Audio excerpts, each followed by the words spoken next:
This YouTuber by the name of AndyPantsGaming, who typically leans towards the anti-woke crowd, he decided it'd be a good idea to attack these YouTubers, specifically Belluar, I think that's how you pronounce his name, Actman, and SkillUp.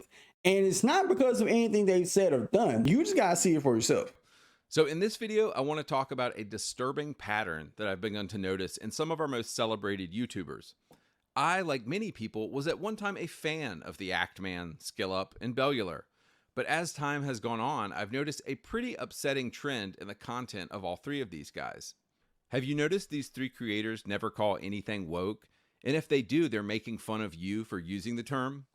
Have you noticed they never talk about the obvious uglification of women in games the past few years? Have you noticed they never talk about the LGBTQI_7 community and how they basically run video games right now? Have you noticed they never point out obvious racism against white people? In fact, they'll often say lies like racism against white people isn't possible. Have you noticed none of them ever talk about the trillions of dollars companies make by bumping up their DEI and ESG initiatives and by putting evil woke nonsense in their games? Have you noticed they never talk about the complete removal of masculinity from video games? So why? Why are these three dudes intentionally avoiding calling out wokeness in games? We do not care. To simply put it that way, they just don't care. And they don't have to care. I don't understand why people think because your viewpoint don't match mine, it makes you automatically this and or that. Not everybody has to care about the same things you care about. That would be like somebody stopping you at a random supermarket saying, hey, why ain't you caring about this whole conflict in Palestine? I don't have to care. I got my own problems to worry about. To put it simply, it's because these dudes are cucks. They're pussies. All three of these guys are definitely voting for Kamala Harris in November. I heard Endymion call him Actman one time, and the label definitely fits. So those are the surface level reasons. I'll get to the deeper reasons in a minute. I just watched an entire Actman video about Concord. I know, it was painful. It contained a lot of tired millennial jokes. I'm a millennial, by the way, takes one to know one. He talked a lot about low player numbers. He talked about how much money it wasted. And then when he gets to the part where you're supposed to talk about why the game failed, he just says, bad gameplay, bad character design. Why do you suppose Actman doesn't talk about the fact that Concord has 3 black females in it and not a single white man? Why do you suppose he doesn't talk about all the LGBTQ plus activists? It's because he doesn't care. He was reviewing the game. Like, this is the same thing, but in reverse. Whenever you see a review that tries to point out lack of diversity in a game, it's the same thing, but you're just doing it in reverse. And calling these guys corporate cucks, especially SkillUp a corporate cuck, I mean, granted, there is one little asterisk he got by his name. But apart from that, if you think he is a corporate cuck, I don't even think Actman is even close to a corporate cuck. Like, a corporate cuck would say every game that comes out is phenomenal. It's the best thing since the invention of the light bulb. Like, but they're not doing it. He even at one point in the video makes fun of the idea that bigger breasts would save this game. I mean, it wouldn't hurt, dude. Is that idea so ridiculous? You'll notice similar things when watching cucks like SkillUp and Belluar analyze Concord. Why do you suppose these guys spend 30 minutes talking about the gameplay and not 1 minute talking about how a huge reason the game failed is because the characters are fat and ugly? So I used to think these three guys were just missing details. I used to give them the benefit of the doubt. But as I've watched their content on a consistent basis, I've realized these dudes are so deep in the gay communist agenda, they can't even criticize it anymore. You want to play? Let's play. Excusez-moi. Basically, you've got incredibly evil companies like Activision who support pedophilia and Satanism and push DEI initiatives and also spend billions and billions of dollars a year on marketing. Now, do you think they're going to give a YouTuber like me who calls them out on a consistent basis a sneak peek and a tour of the studio? Of course not. They want a shill. They want an empty shill like SkillUp who won't bring up the woke stuff. They want somebody who will be an empty mouthpiece and they can just pour talking points into them while they regurgitate them out. If you really think that, you really don't watch their content. There's no way you absolutely believe that. If you go watch Skip's video on Star Wars Outlaws and you still get to that conclusion just because he didn't call out some of the stuff that you think is a problem, it may be you that's the problem. And over the years, SkillUp has been critical of a lot of games. So has Actman. Like, it would be different if all these guys were saying Concord is a masterpiece or something like that. Man is indeed good at playing an act. He's good at appearing natural and looking like he's riffing. The reality is he's reading a careful script that has definitely been run by his handlers at Activision and Bungie and other DEI departments. Again, notice these guys never mention BlackRock, ESG, or any of the gay, communist, globalist cancer that these companies push. I found this article on screen here about Bellular that was definitely interesting. It basically talks about how he's been given insider interviews and gets to see deep behind-the-scenes information about upcoming World of Warcraft games. But part of his ability to get that info is to continue to be a corporate shill for Activision and parrot the talking points they want. He's a good little sheep and never asks about DEI or ESG. I'm not gonna lie, this seems like it's nothing but hate. That's hate. You're hating because he can get an opportunity and you can't. That's what it is. He is getting an opportunity to see these games in person and you can't. It's just hate and jealousy. That's what I get from the whole thing with Bellular. Like, I don't watch Bellular's content. I'm not too familiar with them, but you get the point. Like, it would be one thing if you got a positive Nancy that's out here saying, oh, all these games are good, and trying to not be too critical of a game or try to, have kid gloves on when it comes to, reviewing a game or giving an early impressions. But again, this goes back to what I originally said. There's a lot of people that just don't care about this DEI stuff. When I made a video about Star Wars Outlaws, I didn't mention no DEI shit because you know why? I don't care. I stuck it to the game. Like, I would be no different than Screen Rant over here saying, oh, there's not enough diverse characters in Black Myth Wukong. Same thing in reverse, Clown World. This is why even if they wanted to, Actman, Bellular, and SkillUp can't talk about the woke agenda. These low-T beta males have been bought and sold by Activision, by Sony, by Microsoft, by Bungie. Sure, they can have complaints about gameplay and too many microtransactions and stuff like that, but you will never hear these guys complaining about why women are so ugly in video games now because they're good corporate servants. One mistake I think a lot of people make is thinking that just because these guys will say a game is terrible, they must be objective. Not so. A journalist or content creator is not judged by their ability to say a game is bad. They're judged by their ability to be able to breach any topic.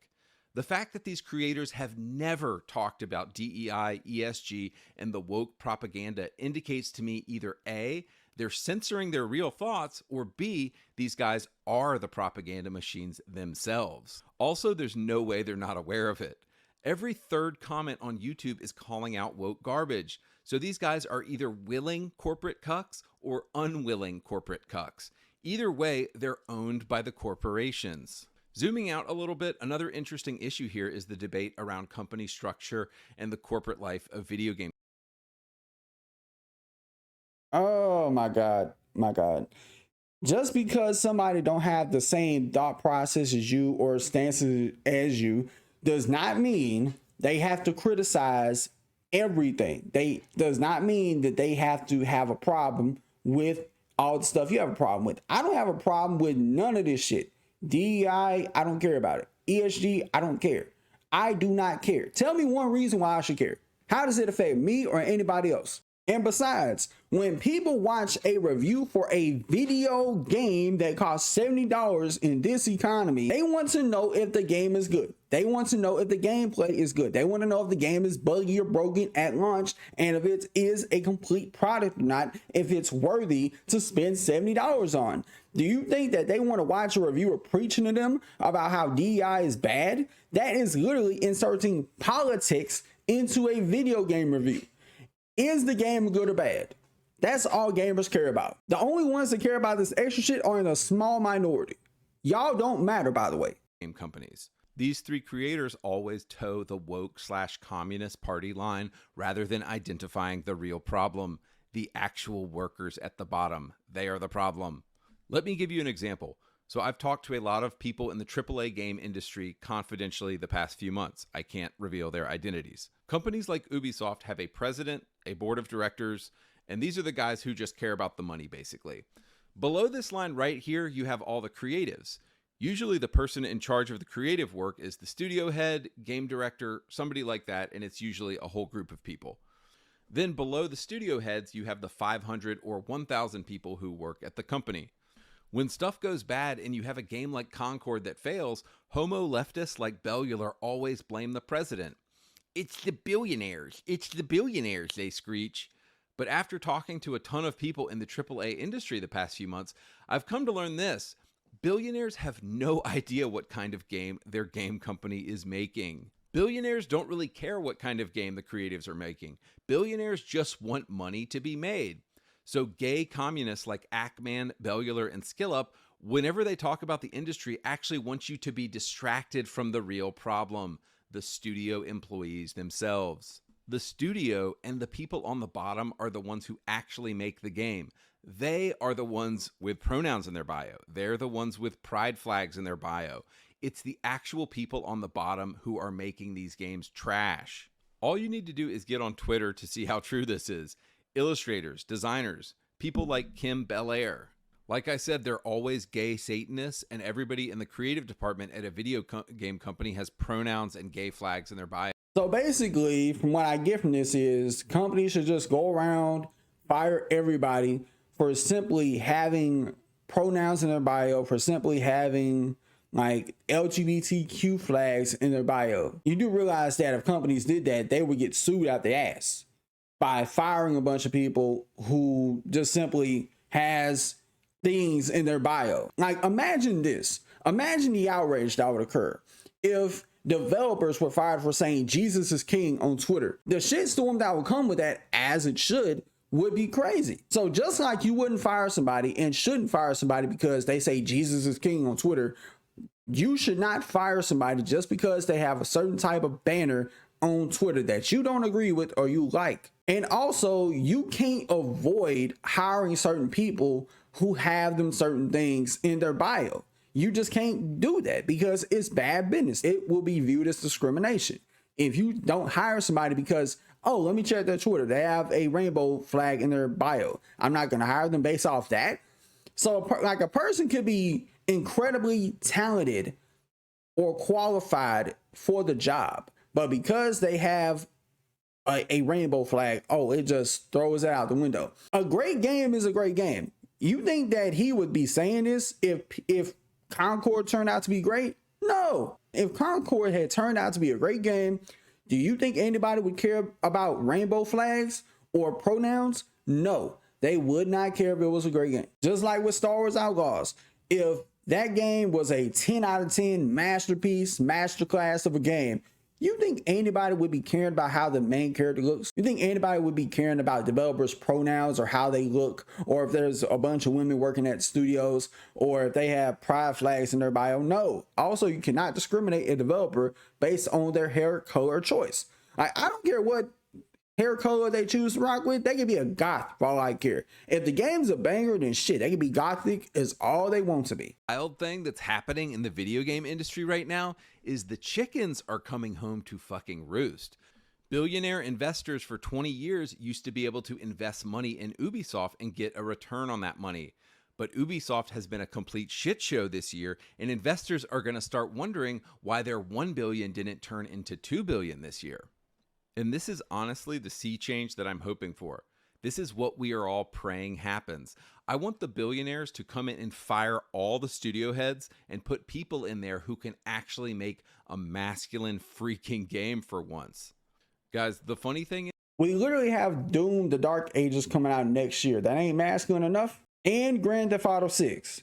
If that game don't scream masculinity or get your masculine juices flowing, pause, then I don't know what will. Go shoot steroids in your arm. Is the billionaires are on our side.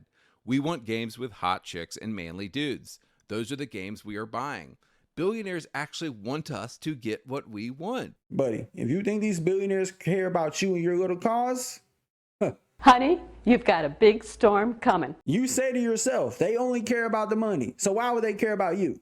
And then to the point you said about you want hot chicks and mainly dudes, then why did Stellar Blade just sell 1 million copies then? If that's the case, Stellar Blade would have sold what Black Myth Wukong did. 18 million. That game probably already hit 20 million by now. Stellar Blade should have been at least hitting 5 or 10 million with the amount of hype y'all were talking about it. Why didn't y'all go out and buy it? Since you like hot chicks and games so much, where were y'all at? I mean, granted, selling 1 million copies is great for a new IP. But if you like hot chicks in games, that game should have sold 5 or 10 million copies off rip. And let's make one thing perfectly clear. A game can be aesthetically pleasing and still be dog shit. It's called a polished turd. Just look at the Saints Row reboot. That game could have easily looked like Saints Row 2 and it would have been a lot of hype for it, but it could still play the same. It could have still had the key fundamental issues with the story, key fundamental issues with the gameplay and open world design, and the bugs. Concord could have still had that fix for people to want. You could have still had hot chicks in that game. You could have had awesome looking characters in that game in general. It wouldn't have did much. What? Would it have went from 25,000 copies to 65,000 and an active concurrent player base of 1,500 maybe? That's it. Because the game had a lot of fundamental issues that people did not like. But people would glaze over there just because they see tits and ass. You fucking gooners. Problem is 90% of the people who work at game studios are gay Satanists. The few based studios out there are giving us exactly what we want right now. Asian studios, Czech Republic studios, Eastern European studios.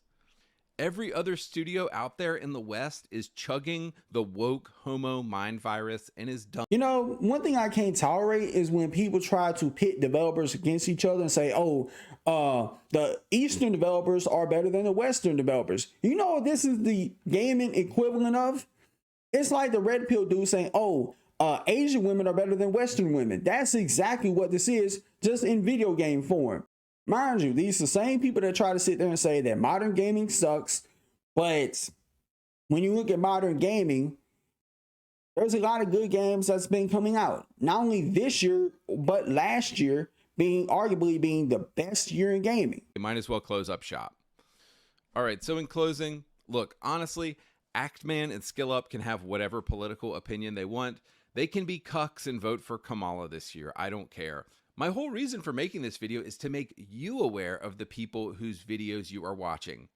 Anytime you watch an Actman video or a SkillUp video or a Bellular video, just know you are funding the current establishment of video games. You are funding the LGBTQ games. You are funding woke games every time you watch Actman, Bellular, and SkillUp. Conversely, every time you watch Endymion, Jay the Concept, Synthetic Man, Short Fat Otaku. No. Okay, buddy, you lost me right there when you sit there and put Synthetic Man as a recommendation. That's how I know you are literally zonked in the head. Not just him, but Endymion? No, hell no. Both of them two doofs are in the same boat. I do find it hilarious where he says support anti-woke indie devs. Now this right here I felt like was unnecessary. Somebody in his comments said Actman is going to ask his wife's boyfriend if he could stay up late to make a response, with AndyPants not only hearting the comment but responding saying, "You kill me with this."